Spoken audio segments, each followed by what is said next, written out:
I'll tell you right now, the mailbox incident? That's where you have to start. It was only 3 weeks ago, but already feels like ancient history. You know, before the age of steel and full-scale architectural war. They tried to fine me $50 for the unauthorized luminosity of my house number. Seriously. Turns out, the reflective paint on my number 7 was 0.05% too efficient at bouncing light back at their camera, violating the HOA's mysterious suburban serenity coefficient. I fought them with the intensity of a constitutional lawyer defending the First Amendment. I won, obviously. But I should have known the Baroness of Beige, Mrs. Higgins, doesn't lose. She just chooses a new battlefield. I knew that woman lived only for the thrill of micromanagement. She wakes up, checks her portfolio, then checks my lawn with a jeweler's loupe. It was a Tuesday. I remember that because Tuesdays are usually reserved for deep dish pizza and pretending my life isn't consumed by the tyranny of grass length. The mail slot clanged, and there it was. The thick, cream-colored envelope, the kind that feels heavy with bureaucratic malice. It was addressed to me, Mitch, and stamped with the ominous logo of the Glenwood Community Architectural Review Board. I peeled it open, sighing dramatically enough to annoy the cat, who was napping on a sunbeam. HOA violation notice, 412B. Subject: aesthetic degradation of primary facade. Faded shutters. Faded. Faded. Are you kidding me? I walked outside and stared at the objects in question. My shutters were these sad, pale blue relics of 2005. They were barely visible against the equally beige siding. They looked like they were fading from existence, which is exactly what the house deserved. The notification included a photo, mind you, that was zoomed in so close you could see the atoms vibrating on one of the slats. It looked like an electron microscope shot of a tiny speck of slight discoloration. I went back inside, threw the letter onto the granite countertop, and started ranting to the only living being who would listen and judge. The cat. She says faded, Barnaby. But faded from what exactly? Optimism? Because that's what this neighborhood is fading from. They want me to repaint them. Repaint these flimsy things. It'll cost me $400 and an entire weekend I could spend playing video games. Barnaby blinked slowly, confirming my assessment of the situation. Repainting was a massive surrender. The rage simmered. I wasn't angry about the paint. I was angry about the principle. This wasn't about aesthetics. It was about control. Repainting those shutters would be raising the white flag. And I don't own a white flag. I own a cat and an unhealthy collection of fantasy novels. I needed external validation for my fury, so I called Kevin. Kevin is my work friend, the only guy who truly understands the slow, soul-crushing death. That is life under the Baroness of Beige. "Dude, you will not believe this," I said the second he picked up. "They hit me with the faded shutters violation." "The faded shutters," Kevin repeated, clearly mid-chew. "Is that a new one? Usually they just go for excessive shrub overhang." "No, it's legit. They're making me repaint or replace. Says here, shutters must be maintained in good repair and consistent color matching to the approved community palette. So paint them consistent beige and move on." "No, that's what they want me to do. I'd rather replace them with something totally compliant, but also humiliating. I want my house to be a monument to their pettiness." I walked over to my desk and opened my laptop.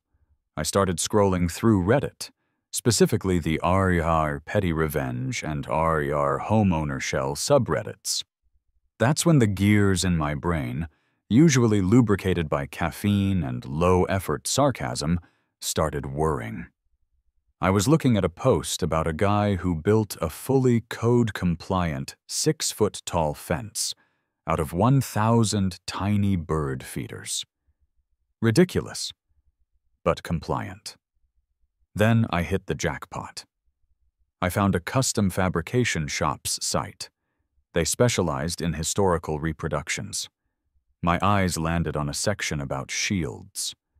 The brainwave hit me like a bag of rocks. Kevin, hold on. What if a shutter isn't just a shutter? What is it, Mitch? A metaphor for your stagnant career? No, listen. The CCNRs. I'm pulling them up right now. Section 3.4.1. Exterior Modifications. Okay. It says shutters are architectural elements providing security and weather resistance. That's it. No mention of slats or material. They just have to provide security and weather resistance. Kevin was silent for a full 5 seconds. Mitch, you're not thinking about replacing them with actual shields, are you? Oh, Kevin, I'm not just thinking about it. I'm thinking about kite shields. They're medieval, they're protective, they're weather-resistant high-gauge steel, and if I paint them deep forest brown, they're compliant with the color palette. It's perfect. It's ridiculous. It's everything the Baroness of Beige deserves. I hung up before Kevin could talk me out of spending my entire savings on weaponized architectural compliance. I had a holy quest. I spent the next 3 hours immersed in the HOA CCNRs like they were the Dead Sea Scrolls. I found the definition of a permanent fixture, which the shields absolutely would be. I found the approved color palette. Hunter green and deep forest brown were both listed. The original blue? Not on the list. So the old shutters were actually an unauthorized color, which made the violation even sweeter. They were right that the shutters were bad, but for the wrong reason. The shields would need to be hinged to be truly functional, like a real shutter, so I knew I had to insist they could close for superior weather resistance and privacy. I high-fived Barnaby, who was thoroughly bewildered by my sudden obsession with feudal-era exterior modifications. We did it, buddy. We found the loophole. Time to call a blacksmith. I didn't just call a blacksmith. I called the metal fabricator whose website sparked the whole disaster. Forge and Function. The phone rang twice before a guy picked up. His voice sounded like gravel covered in motor oil. Jake. Forge and Function, Jake speaking. You got a crazy idea for me? He asked. Jake, I have an idea that is less crazy and more aggressively literal, I said, trying to sound casual. I need 6 custom shields, 4 large kite shields, 2 smaller bucklers, high-gauge steel, fully functional central boss and strap hardware. But here's the kicker. They can't have any heraldry. They need to be plain and, crucially, painted in one of 2 approved suburban colors. There was a silence on the line. Not a confused silence, but a processing silence. Hold up, Jake finally said. Functional for what? Are you building a museum replica, or are you expecting a trebuchet attack? Because that changes the gauge. Functional for exterior window coverage, I replied stiffly. They need to function as architectural elements providing security and weather resistance. I need a hinge system that allows them to swing open and lock closed, like a traditional shutter, but using the shield as the primary element. So, you want a functioning central boss and full steel backing. For suburban weather? Painted like a house? Jake started chuckling. And it wasn't a mean laugh. It was an appreciative, artistic laugh. Man, I love this job. Okay, let's talk specs. What's the color? Deep forest brown. It has to be deep forest brown or hunter green. HOA approved. You're doing this because of an HOA, aren't you? It's a civil matter, Jake, I said. A very expensive civil matter. Send me the quote, but be advised, these are not art. They are architectural upgrades. He agreed. but only after I promised weekly photo updates of the progress and the inevitable HOA meltdown. The man was an artist, and I was about to give him the masterpiece of passive-aggressive conformity. The quote arrived an hour later. It was astronomical. I stared at the numbers for a full minute, calculating how many years of pizza I would have to give up. I text Kevin the total. Me, $8,200. Kevin, WTF. Are they lined with gold? Me, no, high-gauge steel. Powder-coated in a deep forest brown finish, suitable for year-round exterior display. Kevin, that is the most expensive piece of passive-aggressive revenge I've ever seen. Me, worth every penny. I paid the deposit immediately. The war was officially underway, and my bank account was officially deceased. The next 4 weeks were agonizing. It wasn't just the wait for the shields, it was the psychological warfare waged by Mrs. Higgins. She knew something was up. My faded blue shutters were still hanging there, but the deadline for replacement was looming. She'd park her ridiculous white SUV across the street, pretending to collect stray leaves, but her eyes were always scanning my facade, probably looking for a sign of primer or a swatch of consistent beige. I got a second letter, a preemptive one, stating that failure to communicate replacement plans constitutes willful disregard of Section 44A, punishable by further penalties. I texted Jake, the metal fabricator, immediately. Me, HOA is getting twitchy. Status on the deep forest brown defense array? Jake, forge and function. Calm your battle fury, Mitch. Your bucklers are being bossed right now. We got the steel cut. The curvature is perfect. We had to reinforce the hinging plate welds. They are not going anywhere. They are truly weather-resistant. Me. Bossed? Jake. The boss is the dome in the middle, man. Where your hand goes. It protects the hand and, in your case, the latch. Rivets are holding the line. Send me another picture of your window trim so we get the mounting holes exact. This is going to be epic. Every update was gold. Your shields are being polished for suburban compliance. The kite shields have received their first coat of authorized color. I forwarded every text to Kevin, who was living vicariously through my financial ruin. You're bankrupting yourself just to prove a point about paint, Kevin wrote back. No, Kevin. I'm investing in the future of exterior home security and personal satisfaction. Plus, I think Jake is starting to see me as a patron of the arts. Finally, I got the text I'd been waiting for. Delivery scheduled for Friday 10 a.m. We need a forklift. They are heavier than you think. Friday morning. The air was thick with the scent of freshly cut grass and impending doom. My front lawn was, naturally, immaculate. I wasn't giving them any easy victories. At 9:58 a.m., a massive, plain white box truck, looking suspiciously like a plumber's van, pulled up. It blocked half the street, which was probably a tertiary HOA violation. But I didn't care. The back rolled up, and Jake appeared. He wasn't wearing leather or chainmail, just a practical work shirt, but he had the weary pride of a medieval arms dealer. "Mitch," he said, gesturing to the shadowy interior of the truck. "Behold the deep forest brown architectural upgrades." He and his assistant, a young guy named Leo, started offloading them. And this is when I realized two things. High-gauge steel is heavier than a politician's promise. A custom-painted medieval shield looks utterly absurd when sitting next to a tasteful plastic recycling bin.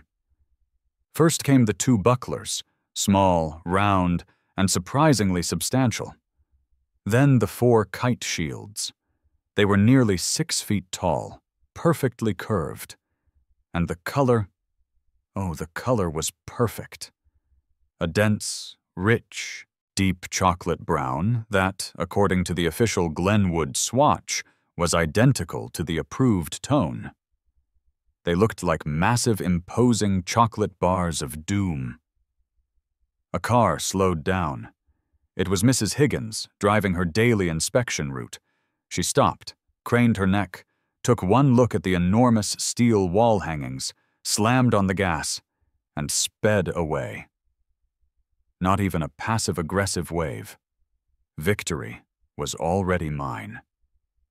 The delivery alone was worth the $8 grand. Jake left after getting his final payment, wishing me luck in the architectural crusades. Now I needed someone to actually affix these behemoths to the house without tearing down the siding. I'd called Tony, a general contractor known for tackling unusual requests. Tony had a face that suggested he had seen everything, from amateur kitchen demolitions to structural foundation repairs. Tony arrived an hour later. He was chewing gum and wearing a baseball cap that said, "I've fixed worse." He looked at the 4 kite shields stacked in my garage. He looked at my house. He looked back at the shields. "Mitch," he said, removing his gum and sticking it on the bill of his cap. "What in the holy hell are these?" "Exterior window coverings," I explained brightly. "High-gauge steel, deep forest brown, compliant with CCNR 3.4. Tony squinted at the wall. "Buddy, you got flimsy aluminum trim around these windows. This isn't going on wood.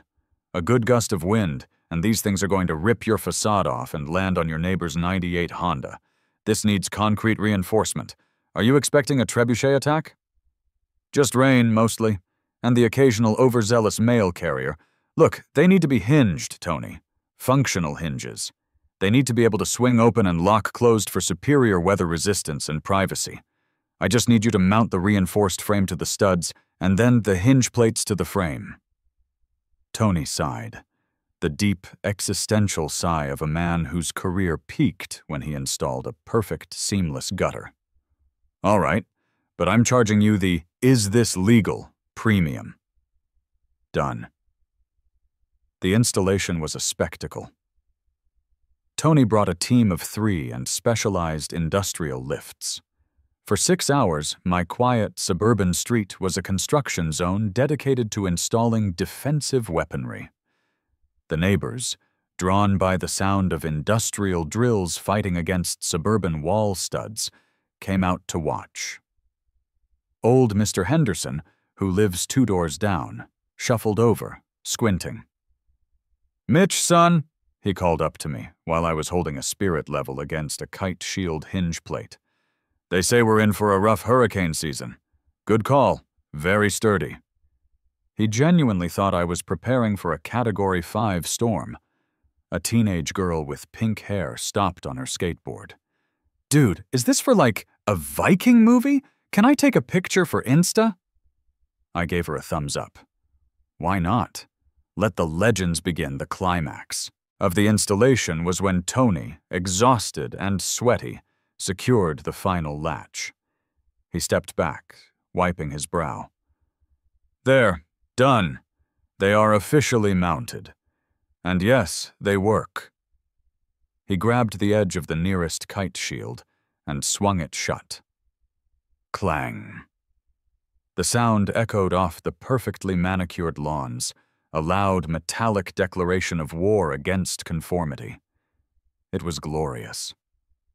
I stepped back to admire my handiwork. The house looked utterly absurd. The beige siding, the tasteful flower beds, the gently swaying American flag, and 6 massive, medieval, deep forest brown steel shields hinged around the windows. It looked like a bunker that had lost a bet with a history museum. "It's beautiful," I whispered. I was still admiring the way the setting sun glinted off the central bosses when I heard the squeal of tires. It wasn't Mrs. Higgins's SUV this time.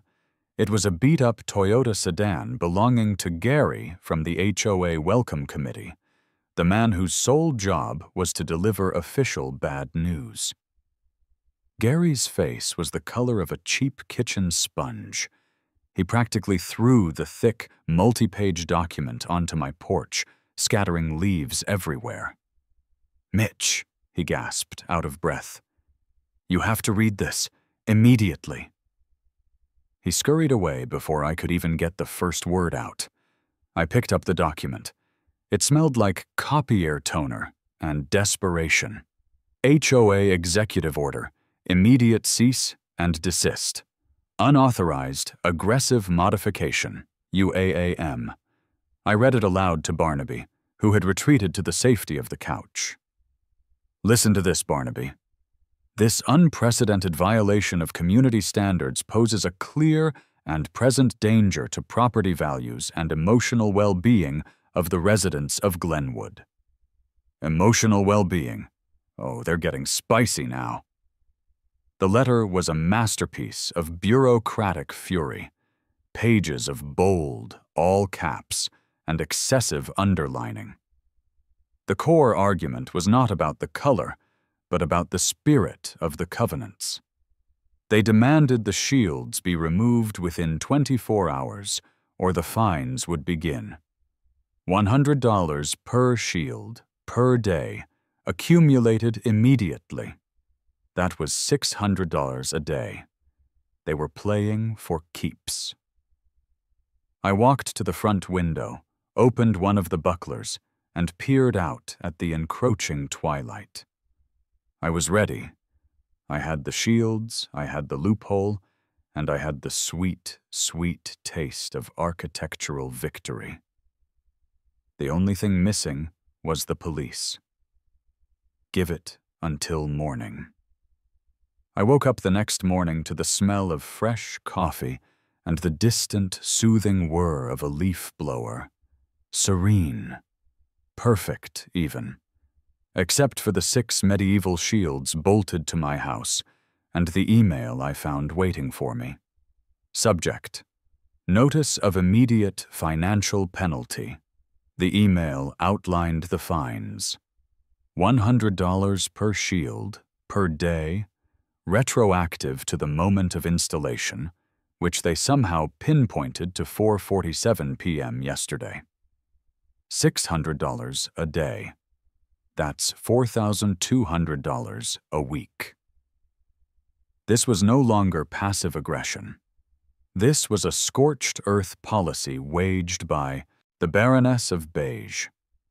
I sent a photo of the email to Kevin, along with the caption, "They have crossed the Rubicon. I've switched my status to financially stable enough to be petty." Kevin called immediately. "Mitch, you're going to lose your house over a pair of shutters." "Correction, Kevin. I'm going to lose my house over a pair of architecturally appropriate deep forest brown weather-resistant exterior window coverings." "Same difference when the lien hits, buddy." "The lien won't hit, because this is a civil matter, and the only people who can decide if my shields violate community harmony are the board, and I'm going to talk to them," I said, my voice crackling with righteous, shield-related energy. I spent the next 2 hours prepping. I printed out my original CCNR findings. I created laminated index cards with my key defense points. I was ready to argue the technical functionality of a kite shield versus a standard louvered shutter. It was 10:30 a.m. when the real drama started. Not just one, but 2 police cruisers pulled up. They didn't even park. They just stopped right in the middle of the street, their lights swirling that classic red and blue chaos onto my deep forest brown shields. I walked out calmly, hands in my pockets. 2 officers exited their cars. Officer Garcia was skeptical and procedural, mid-40s, wearing the tired expression of a man who just wanted to deal with actual crime. Officer Johnson was younger, maybe early 20s, and clearly trying not to laugh. He looked like he'd rather be anywhere else, preferably somewhere with less medieval weaponry. "Sir, are you Mitch Hanley?" Officer Garcia asked, adjusting her belt. That's me, officer. Can I help you? We received a dispatch. Suspicion of storing prohibited weapons and domestic terror threat. The caller mentioned aggressive fortification and large, metal, dangerous objects affixed to the residence. She gestured vaguely at my house, which, to be fair, looked like it was preparing for a very localized siege. Ah, I said, nodding sagely. The Baroness. The HOA. Officer Johnson cleared his throat and looked away, pretending to be very interested in Mrs. Higgins's prize-winning petunias across the street. Sir, we need to address these architectural elements, Garcia continued, trying to keep her tone official. Are these, in fact, shields? I gave her my best imitation of a helpful, concerned homeowner. They are, officer, but they are primarily functioning as exterior window coverings. I had a violation notice for my old shutters being faded. These are high-gauge steel, weather-resistant, fully operational replacements. I custom-ordered them to match the deep forest brown-approved community color palette. Officer Johnson slowly turned back, a ghost of a smirk on his face. He exchanged a look with Garcia. You're telling us, Garcia said slowly, that you mounted medieval shields to your suburban home to comply with an HOA regulation about paint color? Precisely, I confirmed. They provide security and weather resistance, fulfilling the definition of a shutter under our community's covenants, conditions, and restrictions, Section 3.4. If a projectile were to approach my window, say a rogue soccer ball or an errant sprinkler head, they would offer superior protection. Would you like a demonstration? Garcia raised an eyebrow. A demonstration? Yes, they are hinged. They close. I walked over to the nearest kite shield, which was currently fastened open, like a giant protective ear. I released the latch, grabbed the inner strap, and swung the heavy shield inward until it covered the entire window. Clang. The sound was enormous. It echoed through the cul-de-sac like the bell of a colossal, ridiculous clock. Officer Johnson actually snorted, covering his mouth quickly with his hand. Garcia fought a smile, but her eyes gave her away. Can you show me the paperwork for these exterior window coverings? Garcia asked, pulling out a notepad, probably just to delay her laughter. I presented her with Jake's laminated invoice from Forge and Function, which helpfully listed the line items.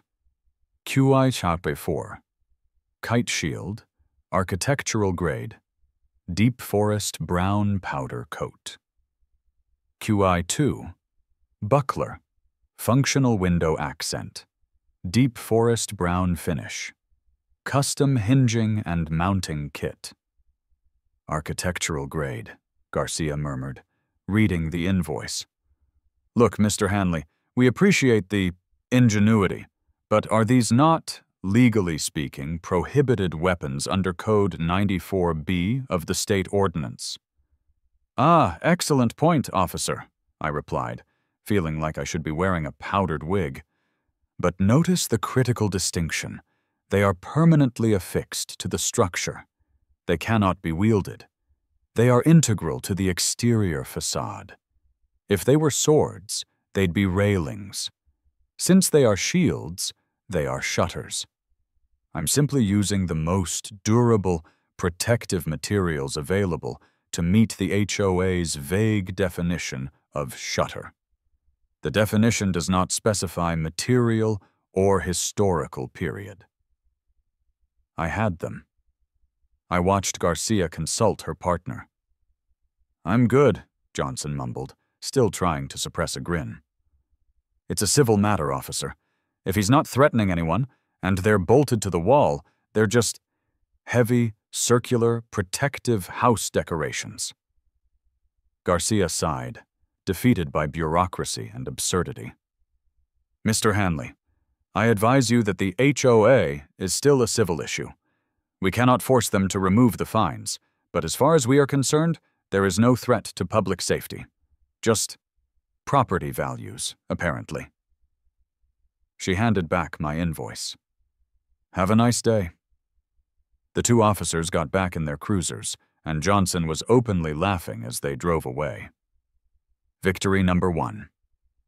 The HOA had called the police to remove my shutters, and the police had declared them legally compliant window treatments. The whole street had watched the spectacle. After the police left, the neighborhood turned into a bizarre open-air gallery. Old Mr. Henderson came back, shaking his head. Thought you were having a skirmish, but you explained it well, son. They really are sturdy. Much better than those flimsy aluminum things. A couple, the Millers, who moved in last month, walked by. Mr. Miller gave me a low 5. Dude, legendary. Mrs. Higgins called my wife last night and told her your house was unbecomingly aggressive. We're with you, man. She fined us $25 for a bright blue pool noodle left floating. Mitch, did you appeal? Miller, no, I bought a beige one. Mitch, weak, Miller, weak, but understood. The price of peace is often consistency. The shields were doing more than just protecting my windows. They were galvanizing the community. The fines, however, were still accumulating. I was now $1,200 in the hole. It was time for the final battle. The HOA board hearing was scheduled for Thursday evening.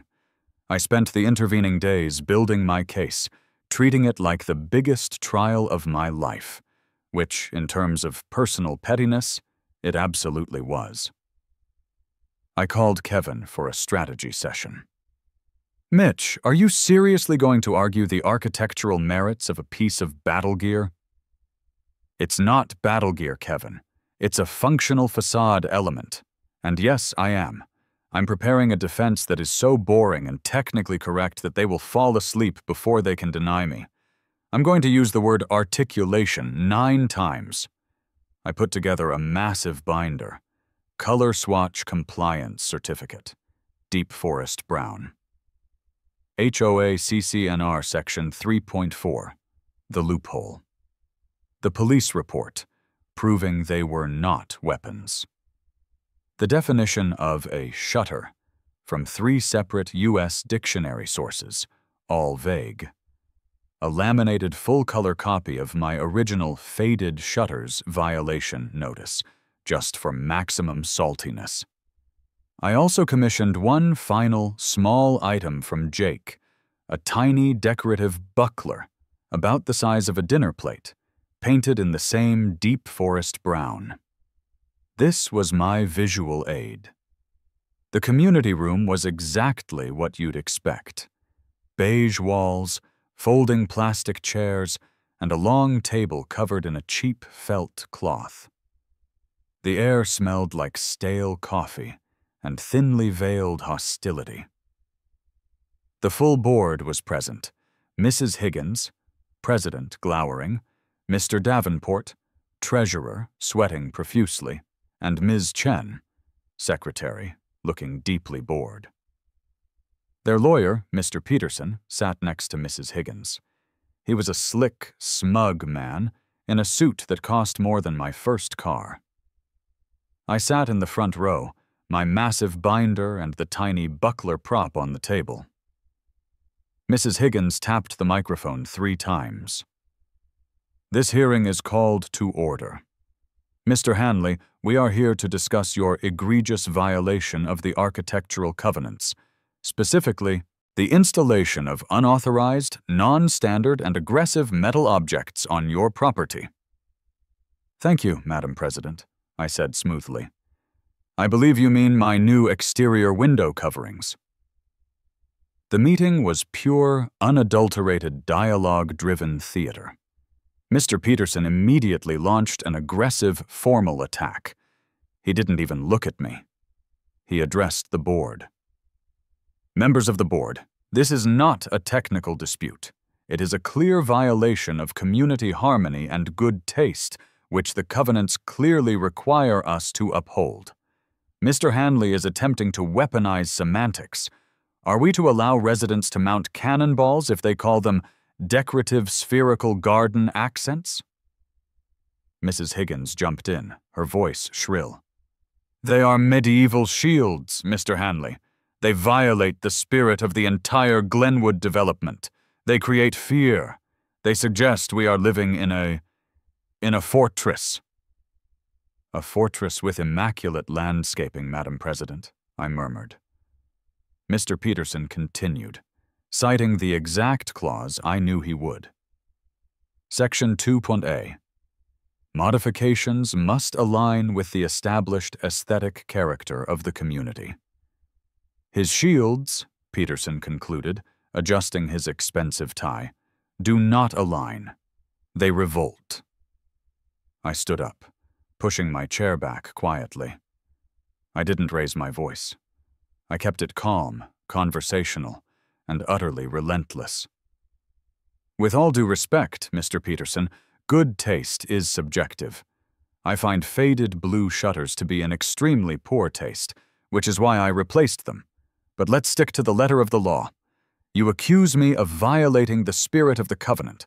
I submit that I have done the opposite.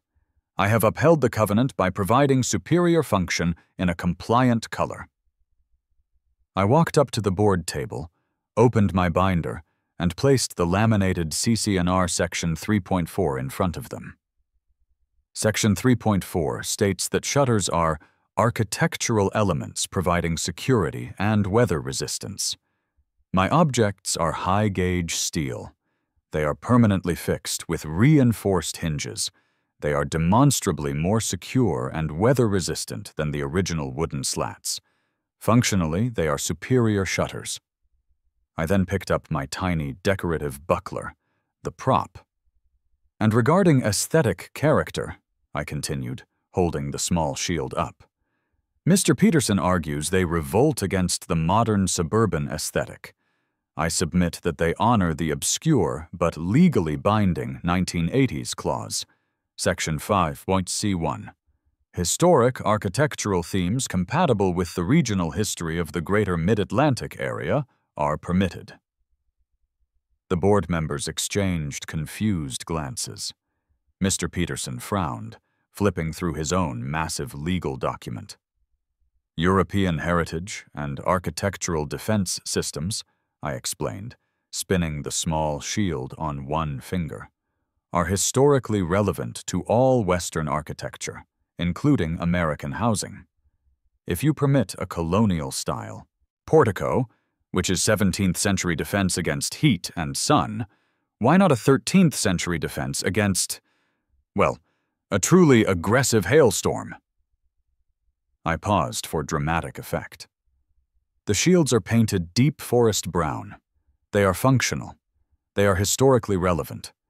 And I had 2 police officers confirm yesterday they are not weapons, but permanent architectural fixtures. The only argument left is, we don't like it. It's not about liking it, Mr. Hanley, Mrs. Higgins sputtered. It's about appearance. They look like you are expecting a siege. I was expecting litigation, Madam President, and I prepared accordingly. The argument went on for another hour, mostly descending into tedious debates about the precise definition of architectural element. Mr. Peterson was cornered by my meticulous, almost fanatical adherence to the rulebook. He couldn't find a single clause that outright banned steel shields painted in an approved color. The whole argument boiled down to whether a shield could legally be called a shutter. Finally, Ms. Chen, the secretary, spoke up, rubbing her temples. If the object provides security, is weather-resistant, and is the approved color, then the objection is purely aesthetic and subjective. The covenants are too vague to support the fine, Mr. Peterson. Mr. Davenport, the treasurer, immediately seized the opportunity to escape the tension.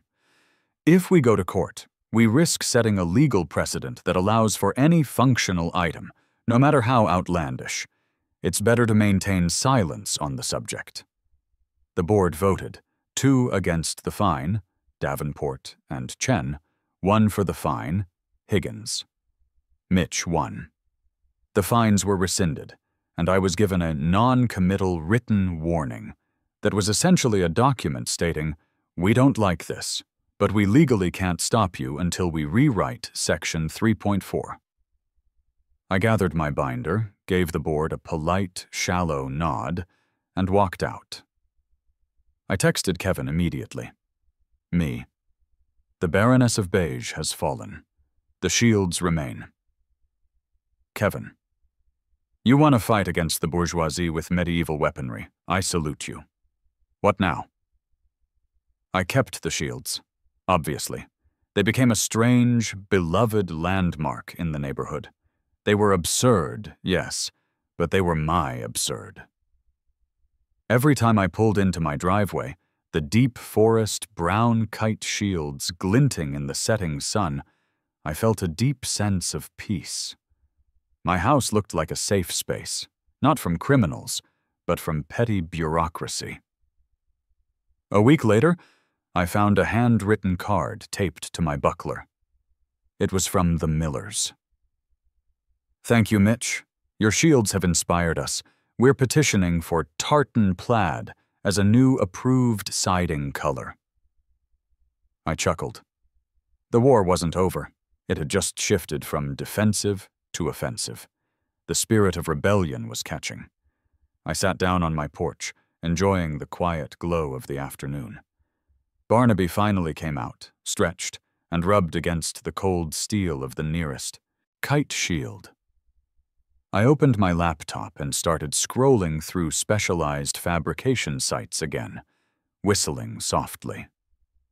I still had one more item the HOA had tried to regulate: my garden gnomes. The gnomes were apparently too whimsical for the community standards. Too whimsical, Barnaby? I asked the cat. They want something more dignified, more protective, more gargoyle-like. I opened a new browser tab. I started designing a set of concrete gargoyles, custom-engineered to function perfectly as weather-diverting garden statuary. I was going to need Tony the installer again. This time I'd make sure the concrete gargoyles had a strict HOA-approved expression of mild disapproval. The story of the faded shutters and the medieval shields was over, but Mitch's architectural crusade had just begun. And the next one? It was going to be even funnier.